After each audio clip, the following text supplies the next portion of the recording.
Okay. 3, 2, and 1. Welcome back, everybody, to Snow Search, and Happy New Year to you all. It's meteorologist Joe Martucci at the Press of Atlantic City. Across the screen from me is meteorologist Sean Sublette at the Richmond Times Dispatch. Sean, it's good to see you in 3D this time. Last week we had just a JPEG cutout of you. Yeah, I saw that. I watched the video back while I was on vacation for the holiday, and I did looked a little flat, to be sure about that. But it's good to be back. Good to be talking about some snow again, even though the whole weather pattern has shifted from that brutal cold that we had right around Christmas. Yeah, we were quite cold. It bottomed out on Christmas Eve, and we've kind of been climbing ever since here, and that's true for this week. But that's not what Snow Search is about. Snow Search is about looking at next week's weather pattern, pointing out some general trend. And we go from New Jersey and Pennsylvania all the way down into North Carolina here. It's a good territory for us to cover when you're looking 7, 8, 10 days out. And it's hosted by Sean and myself here. And we appreciate everybody watching so far in 2022. Sean, so when we talk about the snowiest month of the year, we see a lot of blue, but different shades of blue depending on where you are. Yeah, I mean, really for a lot of the middle Atlantic in the near southeast, if you will, we're getting to the period, as you might guess, which tends to be the snowiest, either January or February. You do see that little speckle right there from New Jersey into the northern part of the Shenandoah Valley of Virginia, where February is actually the snowiest month, but it's kind of splitting hairs here. I think you could argue there's a little more of a temperature contrast in February versus January that might be responsible for it. But really, this is at this point, it's January and February. These are the 8 or 9 weeks we really need to look more closely at getting a more substantial kind of snow. But, you know, the weather pattern, Joe, as we alluded to before, is kind of moved away from what we saw in December. Take a look at those indices. Yeah, absolutely. We want to shout out Brian Bretschneider, who was on our Across the Sky podcast. Yes, the map was from Brett. Thank you, Brett, so much for that. Yeah, thank you, Brett. He makes A+++ graphics. All right, so looking at these indices, we've shown this many times here already. We want to go through it all for you. We have the NAO, the North Atlantic Oscillation. We are positive towards the right end of that chart there as you get towards January 15th. So that typically means mild and faster moving storms. In the weather world, we call it a progressive pattern here. But we go over to the Arctic Oscillation, and we're negative. Now, that actually kind of counterbalances the NAO. Typically, in a negative pattern, you have some slower moving storms and definitely some cold. Doesn't have to be in the Northeast, but somewhere in the United States.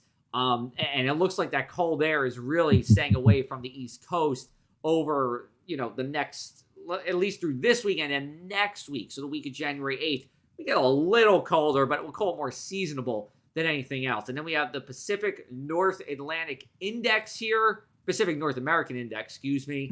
Kind of neutral, no real signal. When it's positive, and we're positive when we're recording this on January the 3rd, it tends to favor East Coast cold, but it's just a favor. It's not necessarily a truth. So in short, what is all this telling us? Not really too much. I mean, the potential for a storm is certainly there, but I don't see any big cold air Arctic outbreaks. I know Sean agrees with me on that. We'll take it through the upper level pattern, Sean, and what are we seeing here? Yeah, the signal just isn't quite there. We do see some hints much later on in the forecast period, but moving the clock ahead from the 8th of January, there are 2 relatively larger areas of low pressure to monitor. And this is the upper level features. Remember that the storms themselves that we think of here at the ground level were normally just a little bit to the east of these upper level areas of low pressure. So we have one that's kind of going by early into the next week pattern that pushes offshore. Another one kind of digs down out across the northern plains toward the end of next week. But there's not a lot to really congeal to kind of guarantee a big time snow. There are some suggestions toward the end of week 2, as we say, that something could come together. But as always, the track is so critical when we start to think about big time snow. So, Joe, take us through the couple of events that we're kind of keeping an eye on here in the next week to 10 days. Yeah, so the first one is January 8th, and that's associated with that first low pressure system we saw go across the map on the 10th. So actually the surface low is out ahead of that parent low. And what we're really looking at is rain for a lot of us here. So if you're in Virginia, you're in North Carolina, you're in Maryland, it's probably just going to be rain. Where we can see some mixes up in my territory here in Jersey, we could see snow going to rain. But I think even if we see snow, Sean, it wouldn't be a lot, at least near the coast. It's possible when you get inland into PA, and especially in northern Pennsylvania, that you see accumulating snow, but nothing that significant. Even with the rain, it's not going to add up to all that much. Now, we go towards the end of the week. That one is definitely the potential for a bigger storm. In fact, I would like to say that storm's definitely going to be bigger. The question is, where is it going to be? And that is always the question when it comes to wintertime storms and wintertime snow.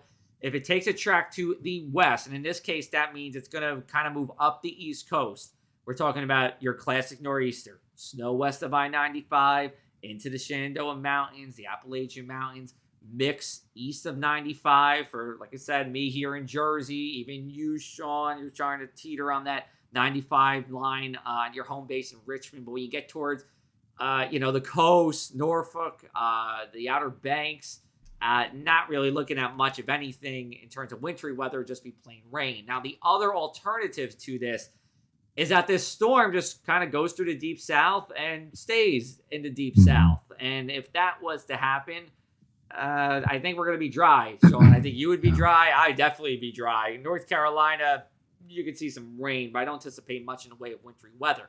So adding that all up, this is what we are thinking in terms of the potential for a plowable snow. This is 3 or more inches of snow. Of course, it can vary depending on the situation. But the point is, we'll go with a low risk of plowable snow, for eastern North Carolina, Norfolk area, the southern Delmarva. We'll go with the medium risk for you, Sean, Richmond, most of Virginia, western, northern North Carolina, and New Jersey. And that's because if that western track does happen, there will be snow with that. Yeah, but as you pointed out, the track is critical and it's still 10 days away. It's very common as we look through the numerical guidance or the computer models.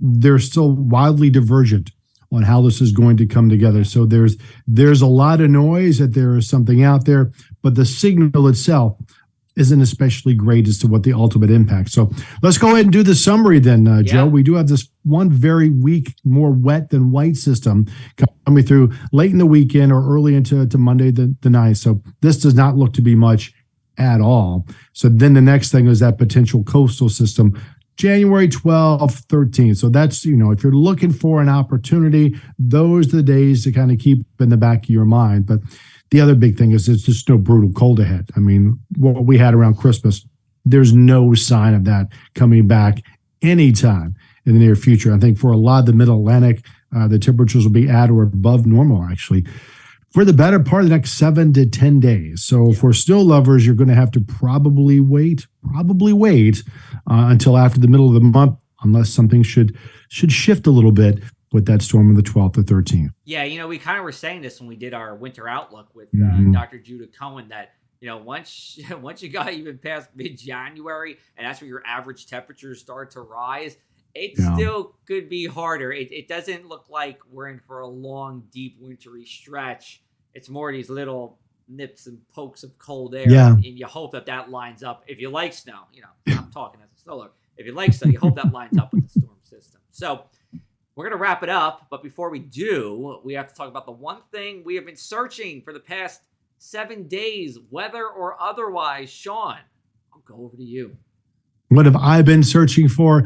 I'm searching for those boxes where I need to put all the Christmas lights away. It's time to put it all away. So I've got to go, because you unpack everything and then you put stuff here, you put stuff there, and now's the time. Now I got to go find it again so I can pack things away until next year.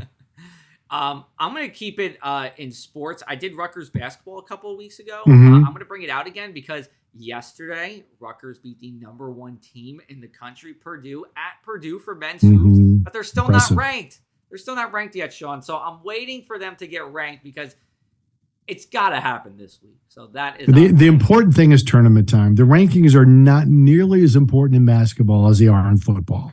That is true, and a very begrudging congratulations on your Penn State Nittany Lions football win out in. It was a very good win against Utah. We were very happy to see that, and a big shout out to Sean Clifford. He has been just a rock for that program for so long. He's caught a lot of heat for some bad decisions here or there, but there's nobody tougher out there at that position, and he's going to be remembered very fondly here in Penn State Circle. So thanks, Sean Clifford, for giving us your best there. There you go.